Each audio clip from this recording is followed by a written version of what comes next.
Hello and welcome to the Quilt Addicts Anonymous Free Motion Quilting series. I'm Stephanie Soebbing. Today is a fun video. We're going to do a show and tell. We're going to look at some of the Stipple Meander designs that I have done over my many quilts, probably 100 or so quilts that I have done at my time as a quilter. And we're going to take a look at some of the very first Stipple Meanders I did when I started using a long arm, as well as some of my more recent ones, so you can kind of see the progress and know that you're not going to be perfect when you start, and that's okay. You'll get better as you go. Now, before I get super into this, I want to share with you my daughter's first quilt that she long armed. She is 7.5 years old, and she finished her first quilt recently, and I let her use my long arm to quilt it. And it was a little scary because it literally costs as much as my used minivan, and I was handing over the keys to a 7-year-old, but it was a lot of fun, and she really enjoyed it. And it is far from perfect, but she doesn't know to be self-conscious about it. And I think that's what we lose as we become adults. And so she's super proud of it, as she should be, and she loves what she's doing. And she even, on like the 3rd or 4th pass, quilted unicorn horns with swirls. And is it perfect? Absolutely not. Is she over the moon with how it turned out? 100%. She's actually at show and tell at second grade right now, showing it off to her classmates because she is so proud of it. So I want you guys, when you are doing this series and you're maybe not so excited about how everything is turning out, to have that mentality, to know that you have completed a thing and it is wonderful and it is beautiful, and you should be so excited about it and sleep under it and snuggle it and have that same reaction because you tried a new thing and it turned out really cool. Is it perfect? No. Are my quilts perfect after years and years of doing this? Also no. But I love it. I love the process, and I learn a little bit more and get a little bit better every time I do it. And that's our goal, is just to continually improve and be pleased with the results, knowing that it's always a learning process no matter how good you get. All right, so let's take a look at the second quilt I long armed ever. So let me tell you a little bit about my journey as a quilter. So I started off doing just, walking foot quilting on my home sewing machine, because I think that's what everybody starts off doing because it's manageable. You can kind of figure out how to roll it under and make it work. And then I took a free motion quilting course. It's just a one-day thing. And I think I was newly married, so it would have been about 12 years ago.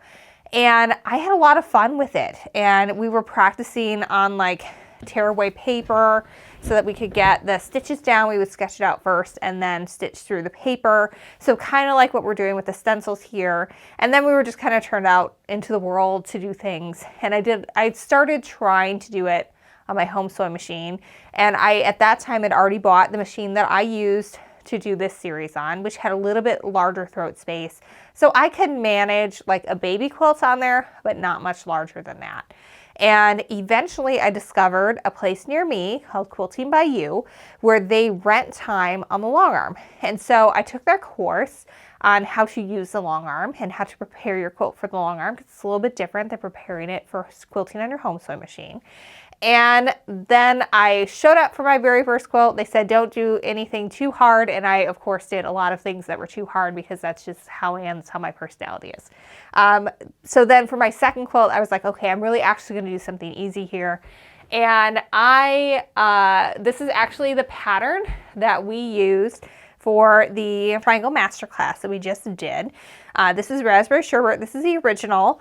And I don't show this quilt very much anymore because I used purple thread, and I do not use this brand of thread anymore. And I will not say what it is because I don't want to get myself in trouble, because it's been a while. Maybe they've changed the formulation, but it bled all over my white background. So this is why a lot of times I err on the side of caution when it comes to thread. You'll see me use white thread a lot because that's not going to bleed all over everything and, cause problems. But this was my second quilt ever on the long arm.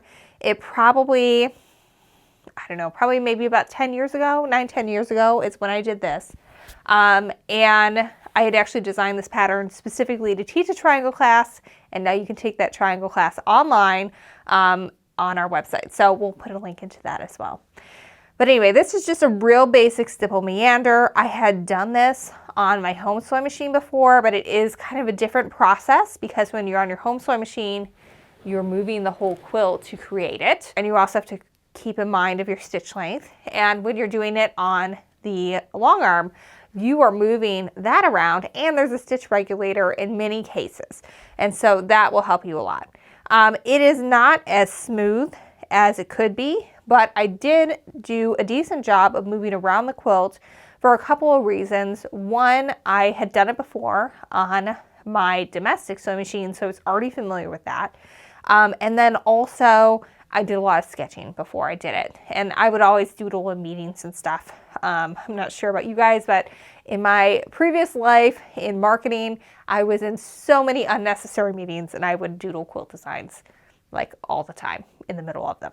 But anyway, so this was my first attempt. You can actually see it really clearly because of all of the dark thread. We'll zoom in a little bit so you can see it a little better. So there are totally spots where it's not perfect. Like this is pretty of a sharp curve here. But overall, I think I did the job of making sure that we have nice smooth curves, that we don't overlap, and that we move around the quilt pretty well. So that way we don't kind of quilt ourselves into a corner and not have a way to get out. It is a lot easier to do when you're on a long arm because your field of vision is much larger. Instead of just seeing what's in front of you, you can see the whole pass and you can make that work, and you know, you can get like a whole block and a pass a lot of times, and so it's just a lot easier to move around and have that look more spontaneous than it is when you're dealing with a much smaller surface on most domestic sewing machines. So this one is a massive beast of a quilt. This is a king size quilt, so I'm not going to take the whole thing out. I call it Snowpocalypse. I have a similar pattern that's lap size. It's called Winter Blue. So if you want to get that and have some fun with the making it bigger, if you make like 4 of those, you probably have enough to do this quilt. And we're going to see it again in some of the other show and tells, because I use 3 of the stitches that we cover in this series in this quilt. I think this was probably the one that I did after the last one I showed you. So I think this is my 3rd quilt ever on the long arm. And I remember I was going to do swirls over the whole thing because I wanted to look like swirling snow, but there were like major thread issues when I was using swirls in the border. So I figured I'm not going to have thread issues over a king size quilt that's 108 inches square. We're going to go with the Stipple Meander that I know that this machine can handle. And that was when I was renting time on a machine. And so, you know, we just went with it. And I can see some improvement between the last one and this one. That'll happen when you're doing a king size quilt. Generally by the end of it, you've got it down. You're doing pretty good. This one I really enjoyed. It's a bigger scale because it is a bigger quilt. So you can definitely get away with having a bigger scale on that. I probably would quilt it differently. If I were doing it today, I probably would do some ruler work in the areas where it's pieced and blue to sort of separate that out, and maybe do some free motion or something in here. But at the time, this is what I was capable of doing. It turned out fabulous. We still use this quilt constantly. I think I actually am going to bring it home tonight and put it on my bed after I finish filming this because we're supposed to have a massive snowstorm. So this is a very good quilt to put on my bed today. All right, so this is another one that I don't share very often anymore because this one is called Ghosts of Christmas Past. We just redid a video tutorial on this in our last 12 Makes of Christmas. And it's a really fun one because it uses up all your holiday scraps and you can put everything in it because your reds never touch another red and your greens never touch another green. There's always a red or green in between those. I'm sharing this one. I think this was around the same time as the Snowpocalypse that I did this one. And I wanted to share it because it shows how you can start to combine those stitches. So later in the series, we start doing swirls. And in this one, I've got my stipple in the background. So I've got a smaller scale here because I want it to match here. So I would say it's more of a medium scale, but when you compare it to Snowpocalypse, the one we just watched, it is definitely smaller than that. And it's about the same scale as the swirl that we see here. So when everything is said and done, it is quilted in about the same density across the entire quilt, but I'm able to kind of separate and create some definition between what is background and what is piecing of the block by choosing two different stitches for that. And that is something that I still do to this day. I really enjoy doing that and thinking, how can I separate from my background, from my piecing, using different stitching designs, changing the density. All those things are things that I think about. And in this case, what I would do, just like what we saw when we were doing the background, is you would stitch a whole block and then you're just going to come down the bottom and then come back up. And we actually did a quilting video on this as well for the latest version of Ghosts of Christmas Past. And in that one, I did Stipple Meander for everything. So we can share a link to that video so you can kind of see how we did that as well.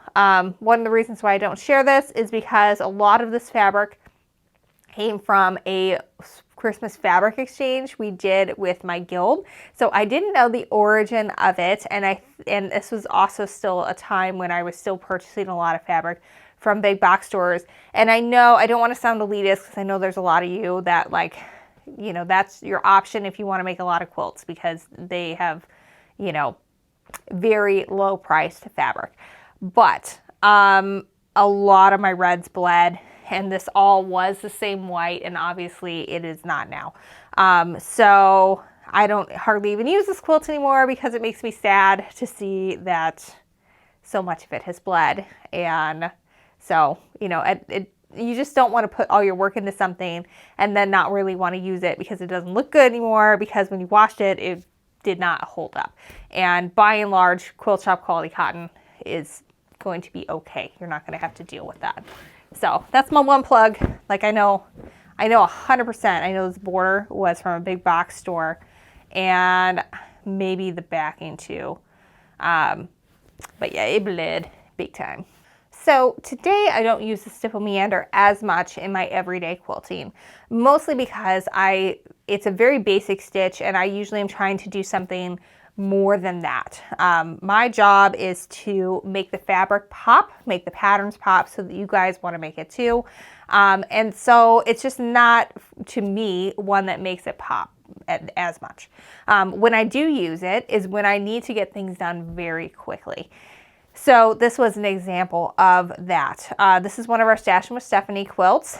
It is called Flower Patch because I thought that these looked a little bit like flowers coming up, and then we had our leaves down here, and it's super fun. But anyway, so this is one of our Stashing with Stephanie patterns that we put out, I think this summer.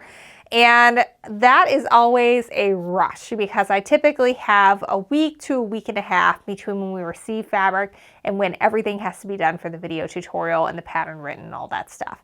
So that means that I have to not just quilt it quickly and piece it quickly, but I have to quilt it quickly.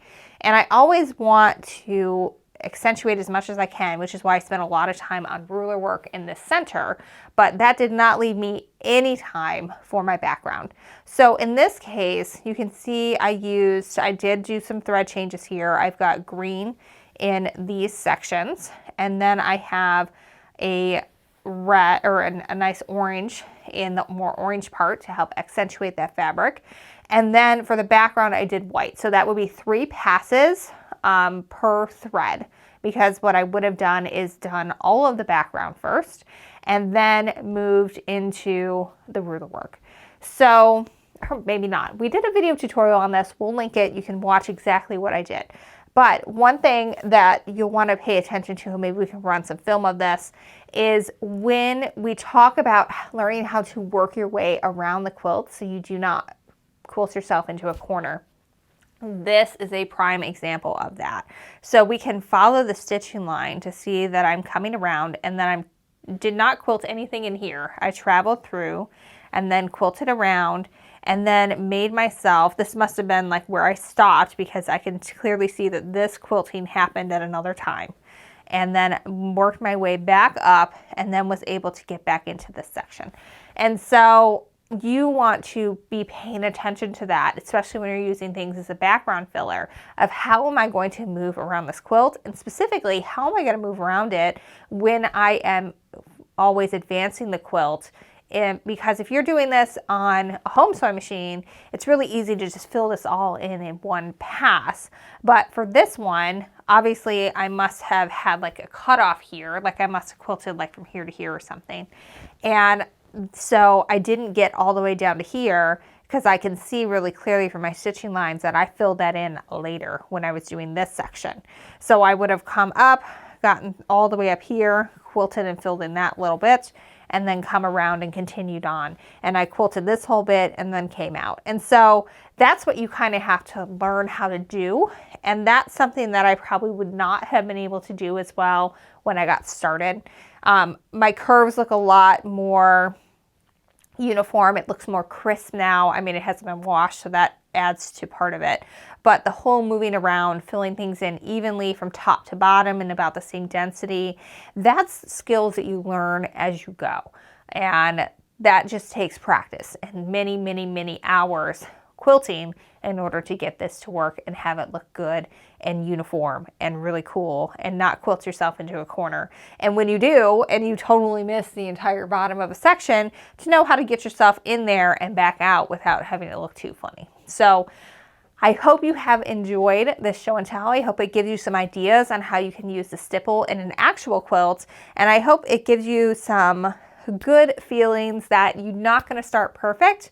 You're not going to start out where you're quilting this intricate background of Stipple Meander. You're going to start off with an all over. And then you're going to start off with maybe even bigger all over. And then maybe you can get fancy and do big sections where you don't have to think too hard like we did with the Ghost of Christmas Past with those triangles where we did all that in one bit. And then eventually you can work up to something like this. And it does work. It just has to build those skills over time. All right, well, I hope you have enjoyed this section. In our next video, we're going to be learning a new skill with a new stencil. So stay tuned, and next week we will have a new one coming up for you. Real quick before we go, don't forget we've got kits available to do the free motion quilting series at home. We also have the stencil packs so you can learn these stitches and get them down and then modify them to fit any number of possibilities, because the whole goal of this is to teach you your 4 stitches and then you get to modify them and make them fit and create all cool possibilities. I mean, this is a really basic stitch combined with some not super advanced ruler work, but a little bit more intricate ruler work, but it looks awesome. And really, like the majority of my quilts, as we see when we do these show and tells, they're going to be just a combination of the same kind of stitches. And once you get a few things down, you're going to be able to do an infinite number of possibilities and have a lot of fun with it. So make sure you grab all those things, make sure you get your pattern, and follow along with us. All right, until next time, happy quilting.